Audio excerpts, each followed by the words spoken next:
Bonjour à tous et bienvenue sur ma chaîne. Aujourd'hui, je vais vous raconter une histoire qui m'est arrivée récemment, une histoire qui mélange amitié, famille et secret. C'est l'histoire de comment ma meilleure amie a commencé à sortir avec mon frère et comment je suis devenue la dernière personne au monde à l'apprendre. J'ai vraiment besoin de vos conseils à la fin, alors restez bien jusqu'au bout. Tout a commencé de manière très innocente. Ma meilleure amie, appelons-la Chloé, a commencé à passer de plus en plus de temps chez moi.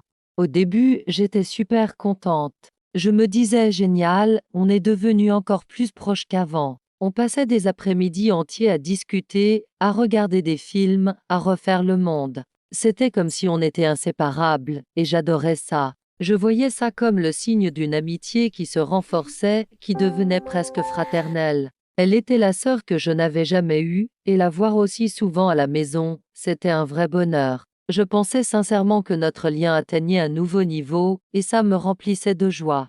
Mais après quelques semaines, un détail a commencé à me perturber. J'ai remarqué une coïncidence un peu étrange. Chloé arrivait toujours, comme par magie, pile au moment où mon frère, Tom, rentrait du travail ou de ses cours. Au début, je n'y ai pas prêté attention. C'était peut-être juste le hasard, nos emplois du temps qui s'alignaient. Mais ça s'est répété, encore et encore. Chaque fois que la porte d'entrée s'ouvrait et que j'entendais la voix de Tom, Chloé semblait apparaître quelques minutes plus tard. Ou alors, elle prolongeait sa visite jusqu'à ce qu'il rentre. Une fois, c'était une coïncidence. 2 fois, c'était amusant.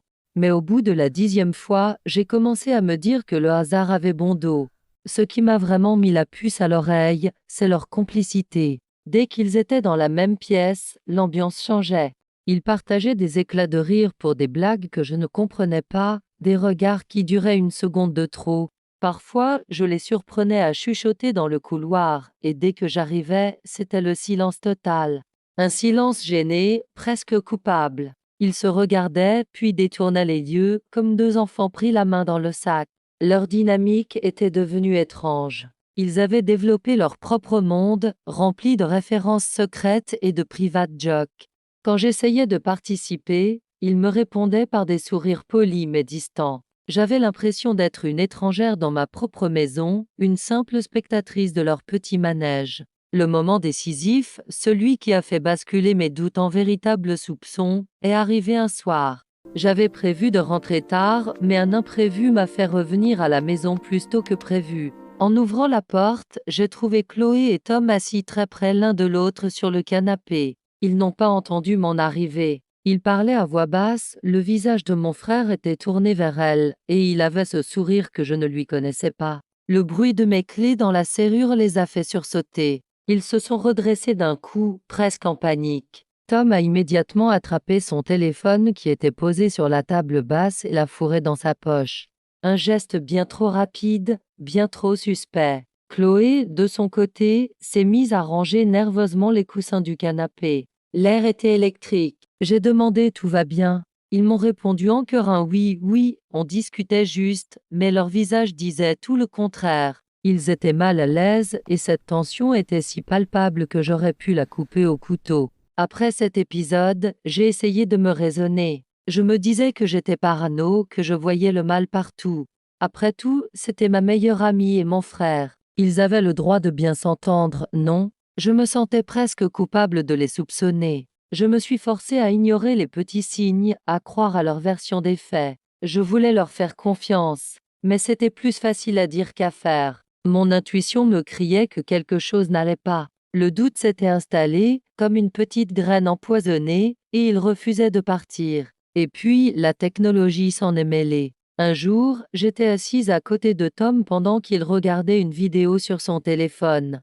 L'écran s'est allumé pour une notification d'appel, et j'ai vu le nom de Chloé s'afficher.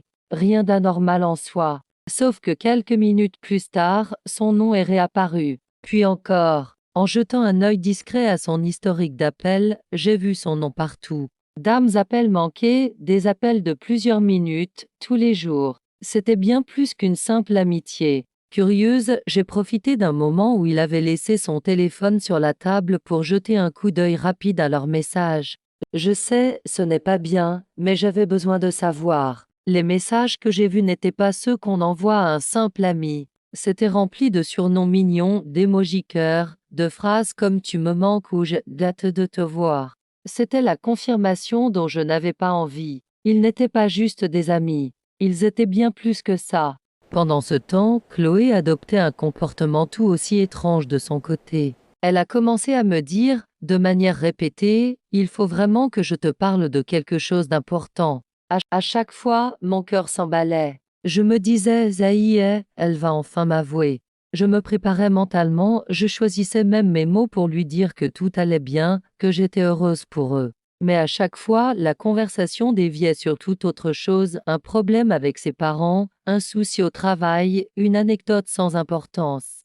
Jamais, au grand jamais, elle n'a mentionné mon frère. C'était comme si elle voulait me préparer, tâter le terrain, mais qu'elle n'osait jamais sauter le pas. Ce petit jeu a duré des semaines. C'était épuisant et frustrant. Je me sentais comme un pion dans une partie dont je ne connaissais pas les règles. Leur excuse préférée pour passer du temps ensemble est rapidement devenue les courses. Au début, c'était crédible. On va juste chercher du pain, on passe au supermarché pour le dîner. Mais ensuite, c'est devenu quotidien. Chaque jour, ils trouvaient une nouvelle raison pour aller faire des courses ensemble. Dame courses qui duraient parfois 2 ou 3 heures. Pour acheter une baguette, c'était de plus en plus ridicule. Je ne disais rien, mais je n'étais pas dupe. Je les regardais partir en me demandant ce qu'ils pouvaient bien se dire, ce qu'ils pouvaient bien faire pendant tout ce temps. Leur attitude envers moi aussi avait changé. Les conversations à trois étaient devenues rares. Quand nous étions ensemble, ils évitaient mon regard, échangeaient des sourires gênés par-dessus ma tête. C'était comme s'ils partageaient un immense secret et que ma présence les mettait mal à l'aise. Je n'étais plus leur amie ou leur sœur, j'étais devenue l'obstacle, celle qu'il fallait contourner. La vérité a finalement éclaté de la manière la plus moderne et la plus brutale qui soit, via les réseaux sociaux. Un soir, je scrollais tranquillement sur Instagram quand je suis tombée sur la story d'un ami commun. Une story publiée puis effacée quasi instantanément, mais que j'ai eu le temps de voir. C'était une photo de groupe prise lors d'une soirée à laquelle je n'avais pas été invitée. Et sur cette photo, au milieu de tout le monde, il y avait Chloé et Tom. Ils n'étaient pas juste l'un à côté de l'autre. Non, il avait son bras autour de ses épaules, et elle avait posé sa tête contre lui. Ils s'embrassaient. Pas un baiser sur la joue, un vrai baiser. Le monde s'est écroulé autour de moi. Ce n'était plus un doute, plus une suspicion. C'était une preuve en couleur et en haute définition. Une preuve qu'il me mentait depuis des semaines, voire des mois. Le lendemain, je n'ai pas pu me contenir. La colère et la tristesse bouillonnaient en moi.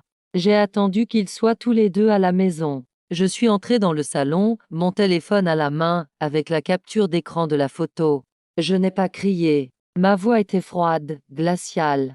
Je leur ai montré la photo et j'ai juste dit « Expliquez-moi ». Le silence qui a suivi a été assourdissant. Ils sont devenus blêmes. Se sont regardés, paniqués, cherchant désespérément une excuse qui n'existait pas. Finalement, Tom a pris la parole. Il a bafouillé, a dit qu'il voulait me le dire, qu'il cherchait le bon moment. Chloé pleurait en silence à côté de lui, et c'est là que le coup de grâce est arrivé. Ils m'ont avoué qu'ils sortaient ensemble depuis près de 3 mois. 3 mois de mensonges, de cachotteries, de regards en coin. Mais le pire, ce n'était pas ça. Le pire, c'est quand j'ai demandé depuis quand les autres étaient au courant. La réponse m'a anéanti. Tout le monde savait. Leurs amis respectifs, nos amis communs, même les connaissances lointaines qui ne mettent jamais les pieds à la maison. Tout le monde était dans la confidence, sauf moi. Moi, la sœur. Moi, la meilleure amie. J'étais la dernière à savoir. La dernière informée de la relation entre les deux personnes qui comptaient le plus pour moi.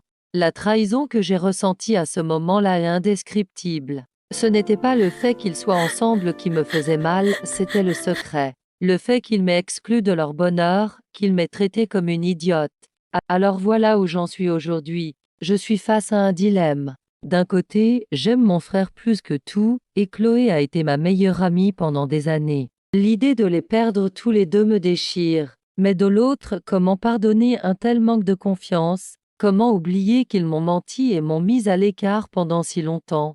Ils disent qu'ils avaient peur de ma réaction, peur de me blesser, peur que ça complique les choses. Mais en cachant la vérité, ils ont fait bien pire. Ils ont brisé la confiance qui nous unissait. Et c'est là que j'ai besoin de vous. Je suis perdu. Alors je vous pose la question directement, est-ce que vous pardonneriez ça? Est-ce que l'amour et l'amitié peuvent survivre à un tel secret? Dites-moi ce que vous en pensez dans les commentaires. J'ai vraiment besoin de lire vos avis, vos expériences, vos conseils. Je lis absolument tout, et ça m'aidera beaucoup à y voir plus clair. Si cette histoire vous a touché ou surpris, n'hésitez pas à laisser un like et à la partager. On ne sait jamais, ça pourrait aider quelqu'un qui vit une situation similaire. Et pour ne pas manquer mes prochaines vidéos et d'autres histoires comme celle-ci, pensez à vous abonner et à activer la petite cloche des notifications. Merci beaucoup de m'avoir écouté jusqu'au bout. À très bientôt.